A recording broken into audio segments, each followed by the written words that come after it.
పదవుల్లో ఎక్కువ ఉంది వాళ్ళు, వీళ్ళు ఎంతమంది ఉన్నారని 10% మంది కూడా లేరు, 10% మంది అంతే కదా.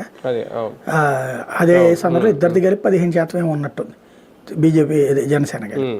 కాబట్టి అంత వీళ్ళు ఫీల్ అవ్వాల్సిన పనే ఉంది, ఎక్కువగా ఫీల్ అవ్వాల్సిన తెలుగుదేశం వాళ్ళు.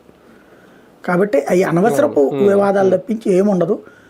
ఒకటి ఆయన మనసులో ఏముందో ఆయన చెప్పేదాకా మనం ఎక్కువగా ఊహించుకోవడం అనవసరం. ఎందుకంటే ఆయనకి ఏమీ ఆల్టర్నేటివ్ అనేటటువంటి ఉద్దేశం ఎట్లాగూ లేదు. 15 సంవత్సరాల పాటు కూటమిలో ఉండాలనుకుంటున్నాడు, 10 సంవత్సరాల పాటు చంద్రబాబు సీఎంగా ఉండాలనుకుంటున్నాడు. ఈలోపు ఇవన్నీ కూడా ఇంట్లో కొడుకు అలకలా అంటాడు, పెద్ద కొడుకు అలకలా అంటాడు. ఇప్పుడు చిన్న కొడుకు మీద అసంతృప్తితో పెద్ద కొడుకు కలుగుతూ ఉండొచ్చును, తండ్రి గారు సంతృప్తి వరిస్తే అయిపోతుంది అక్కడ.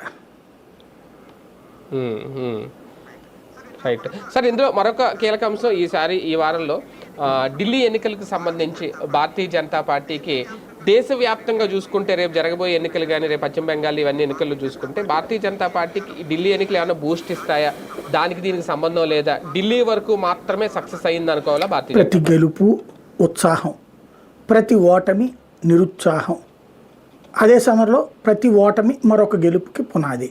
ఈ కామన్ థింగ్. ఢిల్లీ మూలంగా బెంగాల్లో ఓటేయరు, బెంగాల్లో చూసి ఢిల్లీలో ఓటేయరు.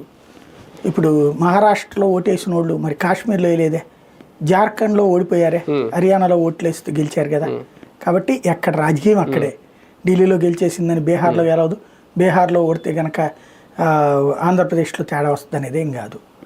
రాజకీయం ఏ స్థానిక ఆ స్థానికమే. యుద్ధంలో వరుసపెట్టి ఒక బూస్ట్ ఏంటంటే వాళ్ళకల్లా వరుసపెట్టి, అంటే మొన్ననే